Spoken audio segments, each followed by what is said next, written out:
The top stories tonight in Y News. More European countries suspend the use of Astrazeneca vaccines over possible serious side effects. Thousands of policemen to enforce a unified curfew in Metro Manila that will begin tonight.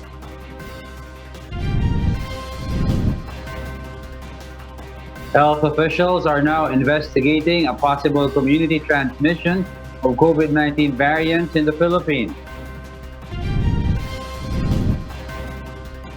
Presidential spokesperson Secretary Harry Roque to undergo facility-based quarantine after testing positive for COVID-19.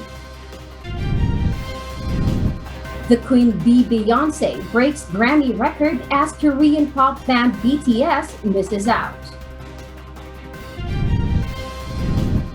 And a store that offers all items for free opens globally. Good evening, Philippines and the world. Today is Monday, March 15, 2021. I am William Theo. Join us in the next hour as we deliver today's top stories around the country and in other parts of the world. I'm Angelo Castro III. We are also seen in 1,935 satellite monitoring centers nationwide and via live streaming worldwide through the UNTV News and Rescue social media accounts and our website, untvweb.com. I am Kat Dumaraos. First in the news, a number of countries have temporarily suspended the vaccination of the Astrazeneca vaccine.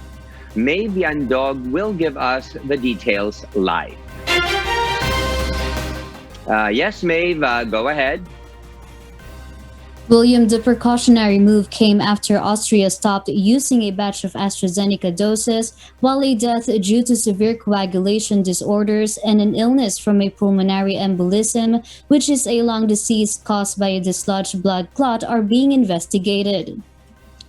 In Norway, 3 health workers who received the jab were being treated for bleeding, blood clots, and a low count of blood platelets, according to Norwegian health authorities. The other countries that have issued a suspension after these reports have surfaced include the Netherlands, Ireland, Denmark, and Iceland. Thailand and Congo also delayed their use of the vaccine. William, so far there were 30 cases of these side effects reported in the European Medicines Agency, following the vaccination of around 5 million people in the European Economic Area. Meanwhile, health experts have pointed out that it is more likely that those who have other health problems that received COVID vaccinations could have a higher risk of blood clots. WHO spokesperson Dr. Margaret Harris said that an expert advisory committee is currently assessing the reports, but they also insisted that there was no reason not to use the vaccines, while Europe's EMA medicines regulators also said that the vaccine's benefits continue to outweigh the risks. For the meantime, there is no evidence that the AstraZeneca vaccine is responsible for the coagulation disorders, and every country that has issued a suspension also did not have any evidence to prove this. William? Yes, Maeve. And what is AstraZeneca's response to these reports?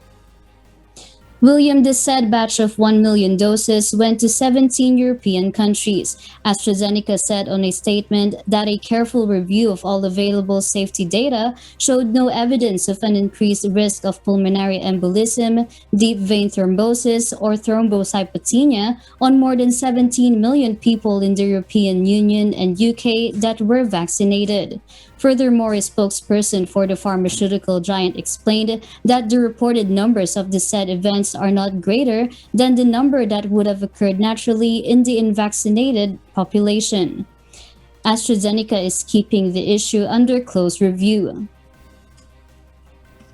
but they claim that the available information does not confirm that the cause is the vaccine. William? Yes, thank you, Maeve and Dog, reporting live from Queensland, Australia.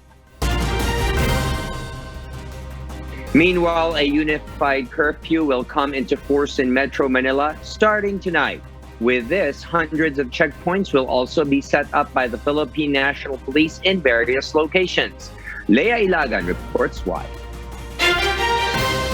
A total of 9,634 policemen will be deployed by the Philippine National Police in Metro Manila for strictly implement the unified curfew hours from 10 in the evening to 5 in the morning starting tonight. PNP OIC and Deputy Chief for Administration Police Lieutenant General Guillermo Eleazar said this is to address the increase in COVID-19 cases in the country. The policemen will be deployed to more than 300 checkpoints in various strategic areas. Eleazar adds, those who will be caught violating the curfew will be penalized depending on the ordinances of the LGU. Ang ating request sa lahat, sumunod na lang. At para sa curfew, kung hindi naman kayo kasama sa exemption, huwag na kayo lumabas. Basically, ang pinupuntiran natin dito, yung lumalabas na pupunta sa mga kainan, sa mga restaurant, pupunta sa mga kaibigan para magkaroon ng gatherings. Exempted in the curfew are the essential workers and members of the media who will go to their duties. Magdalang kayo lang ID. And kung dinisimulate naman natin sa ating mga kapulisan, exempted itong mga essential workers natin, including kayo mga media, kung ang lakad nyo sa labas ay papunta, pabalik, or mismong ang presence nyo is yung inyong trabaho. Eleazar appealed to the public to cooperate in safety standards set by the government. Ang palat sa ating mga kababayan, kung ang dating sa inyo is parang militarization na naman ito, andyan ang mga pulis natin. Ibang sitwasyon natin ngayon. Pero kagaya na experience natin sa Cebu, kagaya na experience natin dito nun sa Valenzuela, or ibang areas, dito sa Metro Manila, na kung saan nag-deploy tayo, even the Special Action Force, nakita natin yung compliance. Well, kahit pa sabihin natin ng mga police, armado na andyan, pero andun pa naman sinasabi natin yung respect at yung observance ng ating nakarapatan ng ating mga kabayan.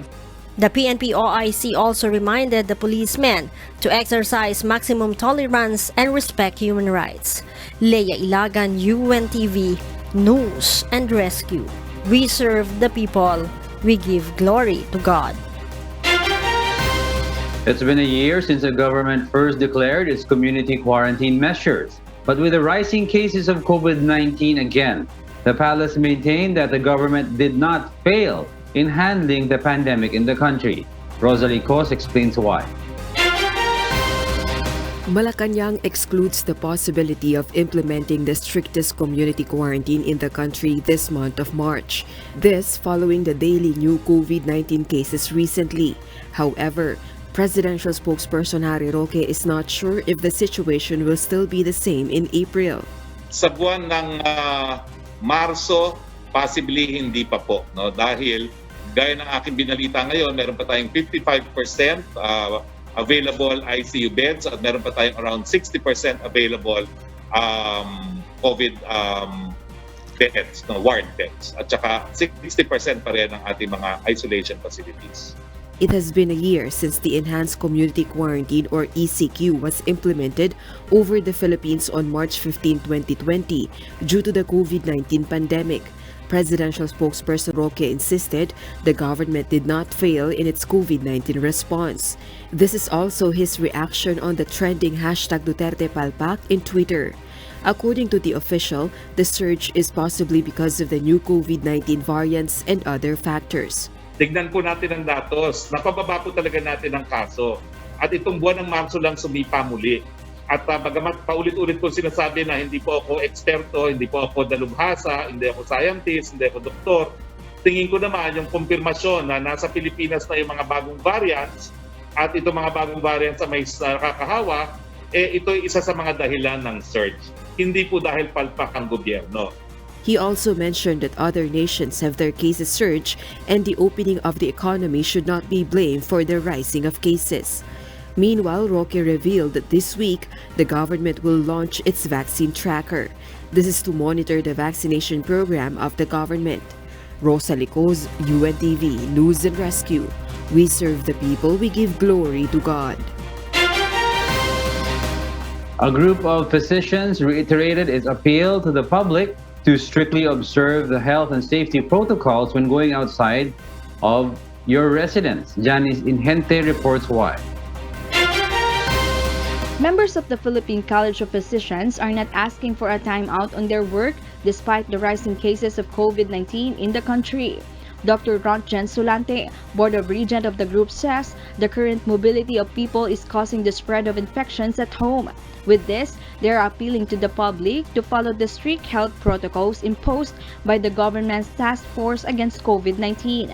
We really emphasize the importance of following the stricter implementation of the minimum health protocol, no?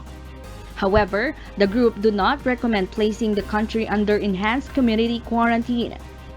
We favor more on the gradual lockdowns rather than the stricter lockdown of like the ECQ. We cannot, for me personally, and some of the physicians that I have talked with, we cannot afford to have another lockdown as before. No, a lot of people are really complaining of hunger. They would also want to reimpose the requirements for domestic travelers. I think we need to re-implement again, no, before the entry of these people, screening them for RT-PCR, quarantine facilities, 14-day quarantine, especially if they're coming from cities or local government areas where there is a very high attack rate. Although the capacity in most COVID-19 hospitals in the country are still manageable, the Department of Health is still ready to recommend to give a timeout to healthcare workers if necessary. Janice Inhente, UNTV, News and Rescue. We serve the people, we give glory to God. The Department of Health recorded more than 5,400 new cases of the coronavirus disease 2019 today. The case bulletin of DOH showed 5,404 new cases, bringing the total cases in the country to 626,893. Data from the DOH also revealed 71 new recoveries, bringing the total number of recoveries to 560,577. As to the number of deaths, 8 new deaths were recorded, which means that there are now a total of 12,837 fatalities due to COVID-19. The DOH said there remain 53,479 active COVID-19 cases in the country. Of the active cases, 92.4% mild cases, 4.4% asymptomatic cases, 1.4% critical cases, 1.4% severe cases, and 0.73% moderate cases. The Department of the Interior and Local Government, or DILG, appealed to the local government units for an intensified contact tracing effort in the country. Marvin Calas will tell us why. The country's contact tracing effort should not focus only on its first-generation contacts, but as well as its second and third-generation contacts. These are the individuals that the first contact had socialized with.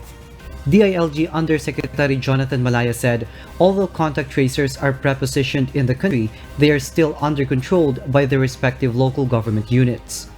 Ang nagpapatakbo po sa contact tracers ay ang mga LGUs through the city or municipal health office, through the epidemiology unit ng kanilang mga LGU. At sila po ang nagde-deploy niyan, sila po ang kumakausap dyan, sila po nagbibigay ng assignments. Kaya po ang DILG ay kumakalampag sa kanila para at mas mataas yung contact tracing ratio. As of now, the country only has a 1:7 ratio on its contact tracing effort. This is far from a 1:37 national benchmark ratio as proposed by contact tracing czar Baguio City Mayor Benjamin Magalong. It is now incumbent upon the DILG to continuously monitor and encourage our local government units na kailangan palakasin nila at paigtingin ang kanilang contact tracing performance para mas mataas naman ang close contact ratio ng ating bansa. The national government reiterates that everyone should not be complacent given the ongoing vaccination efforts of the government until reaching the said 70% herd immunity. It is still necessary to be responsible and strictly abide the implementing regulations on minimum public health standards even on our respective households. Ang madalas kasi nating naririnig ngayon, dahil nakita itong mga variants of concern, napakadaling sisihin or i-blame sila dahil doon sa napakabilis na pagtaas ng kaso. Pero kung tutuusin, tayo ay magiging protektado, tayo hindi ma-expose or mababawasan ng exposure kung tayo ay nagpa-practice ng MPHS. Marvin Callas, UNTV News and Rescue. We serve the people, we give glory to God. For those watching us on our 24/7 live streaming on YouTube, please click the subscribe button you see on your screen and ring the bell for notification. You may also follow us on Facebook. Health officials are now investigating a possible community transmission of COVID-19 variants in the Philippines. Aiko Miguel will tell us why live. Aiko? Yes, Diego, good evening. There are almost 10,000 COVID-19 cases recorded in the country over the weekend. This is why the mutations and entry of COVID-19 variants should be strictly monitored in the country according to experts. As of March 13, there are also recorded new cases of COVID-19 variants in the country. 59 are new confirmed cases of B.1.1.7 COVID-19 variant, first discovered in United Kingdom. 32 new cases are confirmed B.1.351 COVID-19 variant, first discovered in South Africa. DOH also recorded one P.1 variant, first discovered in Brazil. However, the World Health Organization and the Department of Health are still investigating whether there is already an evident community transmission of COVID-19 variants in the Philippines. Here is Dr. Beverly Ho, the Director of the Health Promotion and Communication Service of the Department of Health. We're currently still working with the WHO about this P.3 variant that we're talking about. And I think we will be able to let you know of our stage of community transmission once we finish all our investigation with the WHO.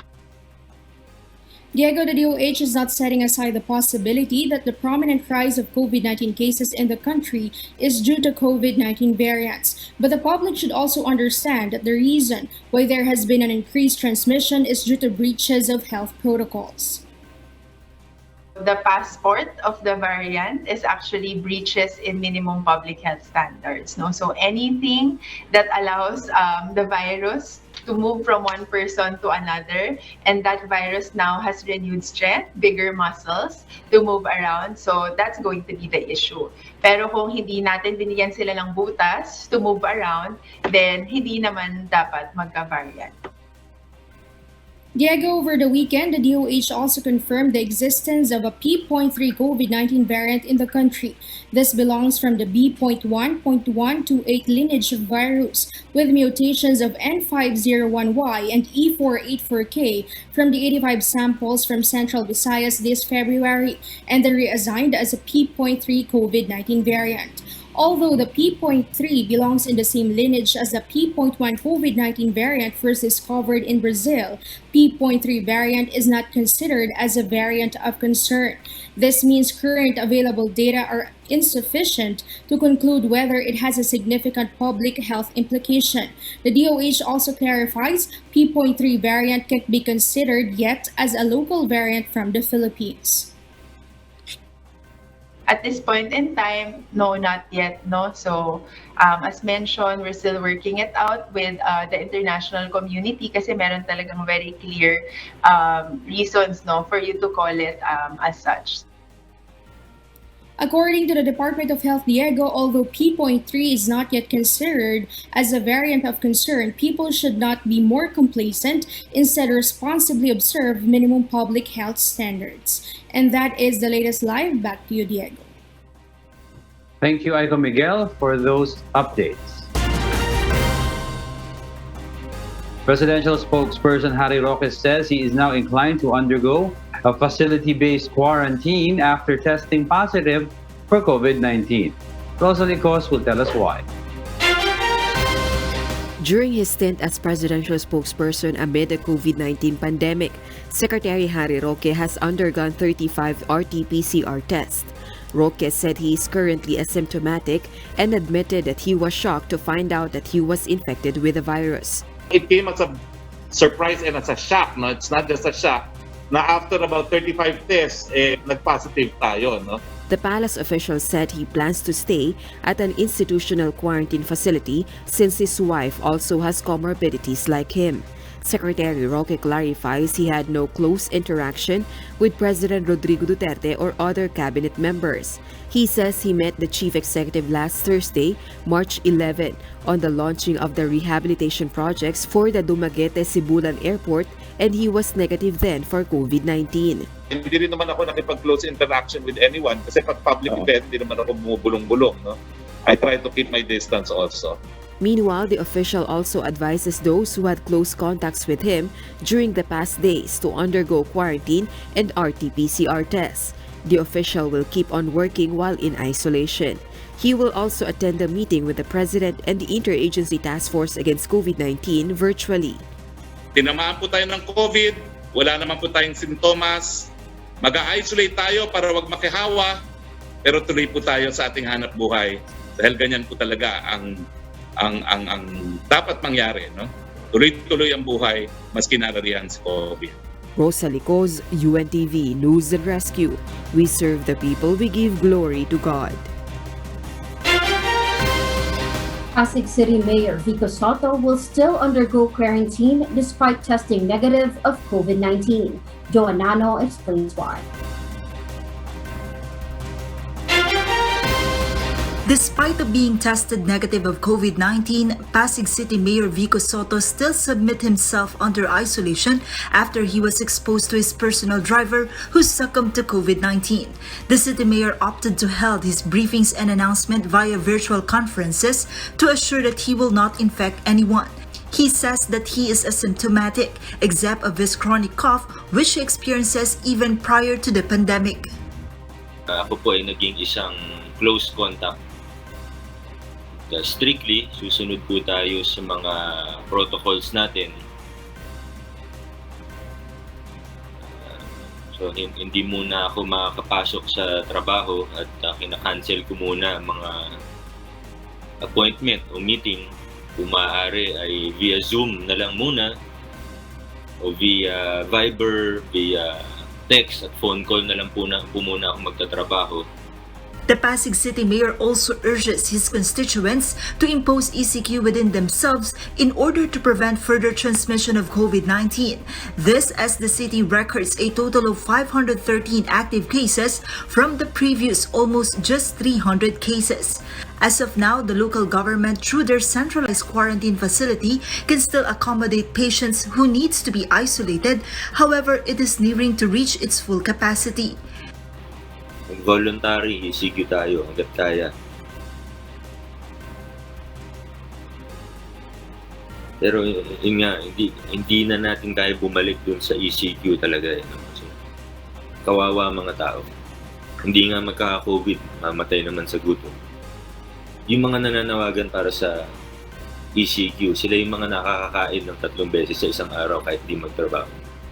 Mayor Soto says the city government cannot afford to go back to the strictest quarantine status, which is the enhanced community quarantine. That is why residents should do their part to prevent the spread of the COVID-19 as well as the new variants of the virus. Joanano, UNTV News and Rescue. We serve the people, we give glory to God. Meanwhile, some senators expressed their frustration as the country goes back to square one with stricter measures and higher COVID-19 numbers. Lawmakers also lamented some public officials who are not observing health protocols. Harleen Delgado will tell us why. Today marks the first anniversary of Metro Manila going into lockdown, but for some lawmakers, it is not an anniversary worth celebrating as the number of COVID-19 cases is still on the rise. Senator Amy Marcos describes it as a continuing misery, noting that most Filipinos have been locked in their homes without jobs. She further calls on President Duterte to overhaul the Interagency Task Force Against COVID-19 to know what exactly they have accomplished a year after. Senator Joel Villanueva also believes the government should be sorry to the public, adding that authorities must learn from the mistakes in the past year. For Senate President Vicente Soto III, the government has done what is necessary to respond to the health crisis, but a lot remains to be done. With the return of stricter measures such as curfew and checkpoints, Senator Nancy Binay took a swipe at some government officials she didn't name who are not following health protocols. According to the senator, the people would really feel complacent if they see government officials freely traveling for leisure and organizing public gatherings. For his part, Senate President Pro Tempore Ralph Recto called on the palace to come up with a 100-day plan starting next month, containing the details of the vaccine rollout. The senator hopes that President Duterte can declare victory in the fight against COVID-19 in his State of the Nation address in July. Meanwhile, Senator Risa Ontiveros described the rising number of COVID-19 cases a slap in the face, while the government loaned billions of pesos for COVID-19 response. She also described the year as a 365 days of hypocrisy from some of the country's highest officials, citing celebrations and skipping health protocols, a statement pertaining to PNP Chief Debod Sinas. Sinas is in hot water after the provincial government of Oriental Mindoro said that he allegedly skipped health protocols upon his arrival last Thursday. Sinas later announced he tested positive for COVID-19. Senator Francis Pangilinan believes Sinas should explain himself and why he must not be liable. In a radio interview over the weekend, Senator Panfilo Lacson agreed that the PNP chief should be investigated, noting that it is his second possible breach of protocol since his controversial Mañanita birthday party in May last year. The palace says they are leaving the matter to the Department of the Interior and Local Government, or DILG. Jorlin Delgado, UNTV News and Rescue. We serve the people, we give glory to God. In other news, companions of flight attendant Christine Dacera at a Makati hotel where she was found unconscious on January 1 will file counter charges against her family. Dante Amento tells us why. Respondents in the Dacera case have stressed that they are suffering too much injustice due to persecutions. Attorney Mike Santiago, who represents 5 of the 11 respondents in the case, said his clients are contemplating filing perjury and malicious incrimination or prosecution charges against the camp of Dacera for allegedly making unfounded claims against them. They will also seek moral damages. Santiago said they will also take legal action against some personnel of the Philippine National Police and the National Bureau of Investigation for alleged injustices committed against his clients. We're no longer taking this on the defensive side na lang. We will also face this accusers head on na. 'Di ba? Hindi lagi na lang kami ang depensa na lang kami ng depensa eh. Ang kalaban namin is yung family, and right now it seems na tahimik na sila, pero bakit pati yung NBI, ang daming nakikisawsaw sa issue na to. Ang daming kailangan tuunan ng pansin ng bansa natin, hindi lang itong case na to. The NBI last Friday filed perjury, obstruction of justice, reckless imprudence resulting in homicide, and violation of the Comprehensive Dangerous Drugs Act against Dacera's companions hours before her death on January 1.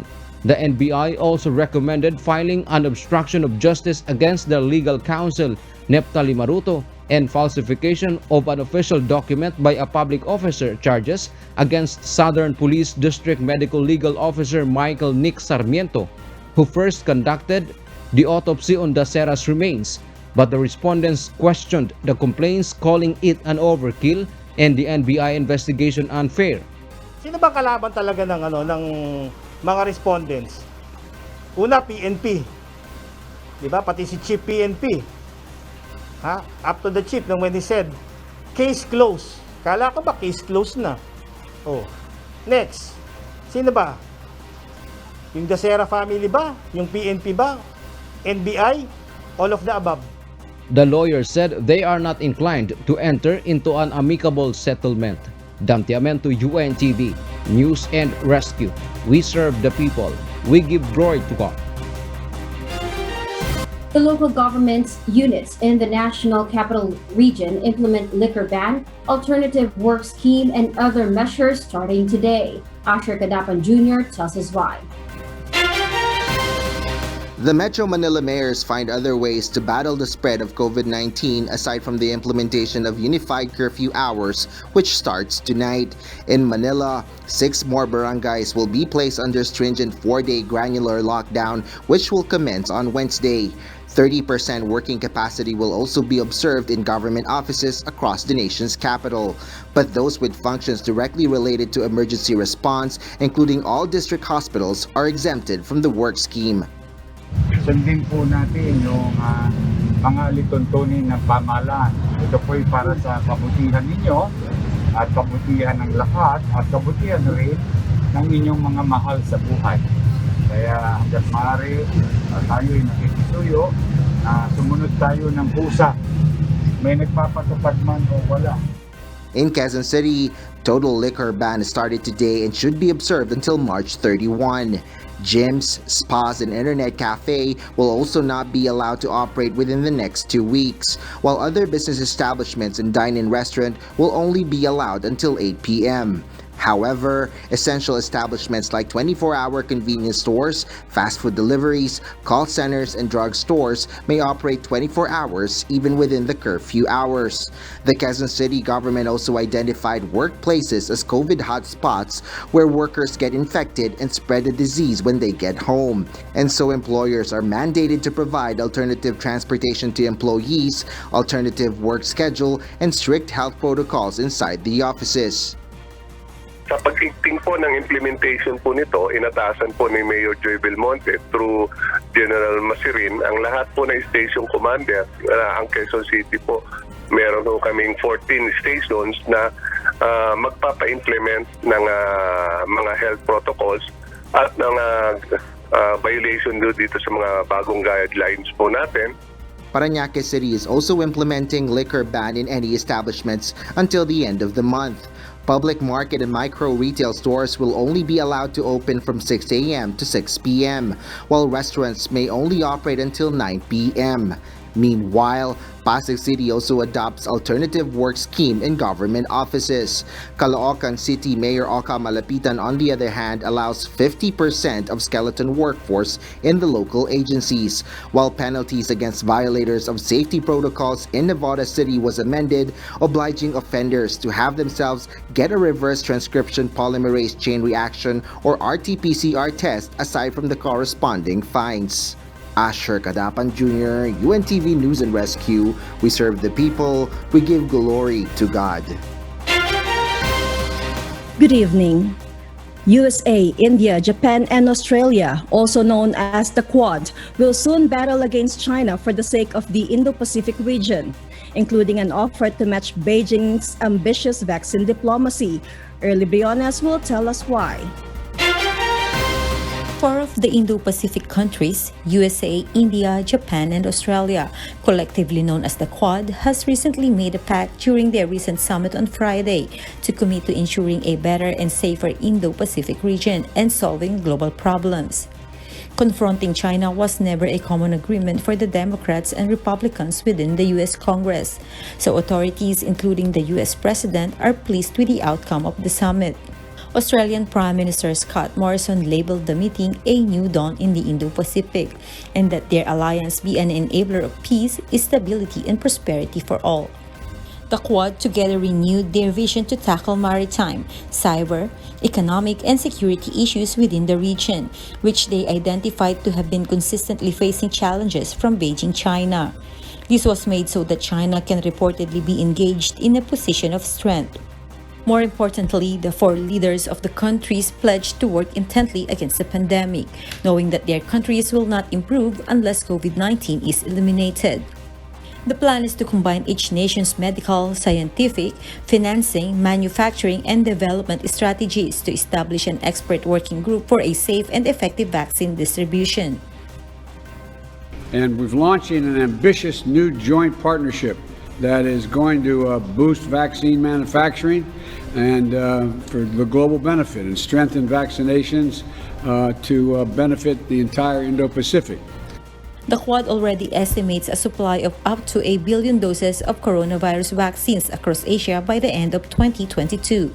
India's Foreign Secretary Harshvardhan Shringla states that U.S. vaccine will be manufactured and financed in India as an act to counter China's growing influence on the vaccine. Japan is also in discussion to provide loans for India to expand the manufacturing and exportation of the vaccines. The vaccines will not be limited to Southeast Asia countries only, but will also face distribution elsewhere in the Indo-Pacific region and beyond. Experts and senior officials will hold regular meetings, with foreign ministers meeting at least once a year and conversing as much as possible. The next in-person summit is expected to happen by the end of 2021. Early Briones, UNTV News and Rescue. We serve the people, we give glory to God. Cases of COVID-19 symptoms have been appearing in some people months after they are infected with the disease, which has baffled scientists. Miguel Rey de Leon will tell us why. Scientists are trying to solve the mystery regarding patients' lingering symptoms of COVID-19 appearing out of the blue months after they first became infected with the disease. Many questions remain, such as whether a variation of the syndrome can occur, if it is a new form of chronic fatigue, or a condition with similar symptoms. Symptoms include fatigue, shortness of breath, insomnia, trouble thinking clearly, depression, and even organ damage. One theory suggests that the virus remains in the body at undetectable levels, which still cause damages to the body. Scientists also believe that these may occur in different people. Dr. Francis Collins from the National Institutes of Health is investigating the cases and is designing and soliciting studies that focuses on at least 20,000 people who had COVID-19. According to Dr. Collins, the agency has never faced a post-infectious condition before, which is why there is no time to waste on the investigation. Miguel Rey de Leon, UNTV News and Rescue, USA. We serve the people, we give glory to God. Female superstars Beyoncé, Taylor Swift, and Billie Eilish had a record-making night at the 2021 Grammy Awards, a socially distanced show highlighted by live music sorely absent during the pandemic era. Marvy Delphine will give us the details live. Yes, Marvy?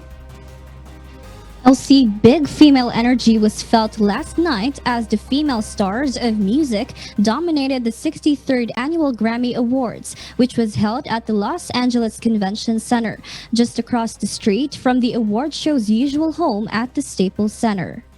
As with other award shows held during the COVID-19 pandemic, it was saved for a limited number of performers and nominees, and there was no live audience for the Grammys this year, which was previously pushed back due to the surge of coronavirus. R&B artist Gabriela Sarmiento Wilson, better known as Her, won Song of the Year for I Can't Breathe, which was written in response to the Black Lives Matter protest in the United States last summer. The other two biggest awards of the night went to Billie Eilish's Everything I Wanted, which won Record of the Year, and Taylor Swift's quarantine-produced and surprise release Folklore, which picked up the Album of the Year prize. Megan Thee Stallion, one of the music industry's most notable new arrivals in 2020, took home 3 awards: Best New Artist, Best Rap Song, and Best Rap Performance, while Beyoncé led the field with 9 nominations and won 4 honors. After picking up the 28th Grammy win of her career, Beyoncé became the most celebrated performer in Grammy's history, as she broke the record for most Grammy wins ever by a female artist and most Grammy wins ever by a singer. Meanwhile, one of the most fiercely loyal fan bases in the world has taken over social media following the Grammy Award results. A Twitter war has broken out between the BTS army and other fandoms, as K-pop band BTS lost in the Best Pop Duo or Group performance against Lady Gaga and Ariana Grande for their single Rain on Me. The 7-member group became the first K-pop act to be nominated for a Grammy, and the BTS Army was hopeful the act would snap up its first ever Grammy. BTS attracted viewers as they performed their chart-topping single Dynamite on top of a building in their home country. Elsie? All right, Marvy, thank you for that live report. And those are the reasons behind the news in other parts of the globe. I am Elsie Marcos, live from Auckland, New Zealand. Good evening.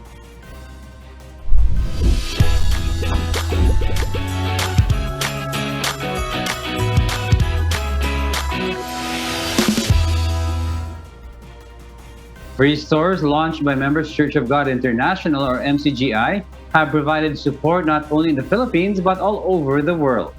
The majority of the people who received help are Filipinos who were laid off their jobs due to the pandemic. Mary Jo Maleriado has this story. Thousands of overseas Filipino workers lost their jobs due to the effect of the COVID-19 pandemic. Most of them are those who are working in hotels, restaurants, and clubs. Our fellow countrymen are extremely grateful for being selected as recipients of the MCGI Free Store. Janet Placido, a member of a band for 11 years, is one of those dismissed from work in Vietnam. According to Janet, it is her first time to receive help from MCGI Free Store. Ako po si Janet Placido. Gusto ko lang po magpasalamat sa MCGI and of course to Brother Eli po sa lahat po ng mga kasama po namin dito ngayon. Maraming salamat po sa tulong po na ibigay niyo po sa amin, lalo na po sa mga kagaya ko na nahihirapan po ngayon dahil po sa pandemya ito. A Muslim OFW is one of the receivers of free groceries from an MCGI Free Store branch in Malaysia. Marilyn Italio, a house helper and waitress in Malaysia for 4 years, expresses her gratitude to the support received in times of pandemic. Naging epekto ng pandemya napakahirap po para sa amin kasi nga may anak akong maliit. Tapos nawalan ko ng trabaho ng mga ilang buwan. Meron pong mga magagandang loob na nagbibigay. At saka salamat sa Panginoon na meron mga taong mabubuti ang loob ko, kagaya ninyo. In Taiwan, the groceries from the MCGI Free Store were delivered to a migrant shelter. Majority of the people in the said shelter are Filipinos who lost their jobs and are currently receiving help from the Philippine Embassy or Consulate. In Tochigi, Japan, the beneficiaries of the free store are those whose working hours were reduced or who were dismissed from work. Not just employees, but also students who were affected by the COVID-19 pandemic were given help by the program. In Melbourne, around 25 students and OFWs acquired free groceries to provide for their daily needs. To abide by the health protocols being implemented by the different countries, only limited people were allowed to enter the MCGI Free Stores at a given time, while others provided free home delivery services. Mary Jo Maleriado, UNTV News and Rescue. We serve the people, we give glory to God.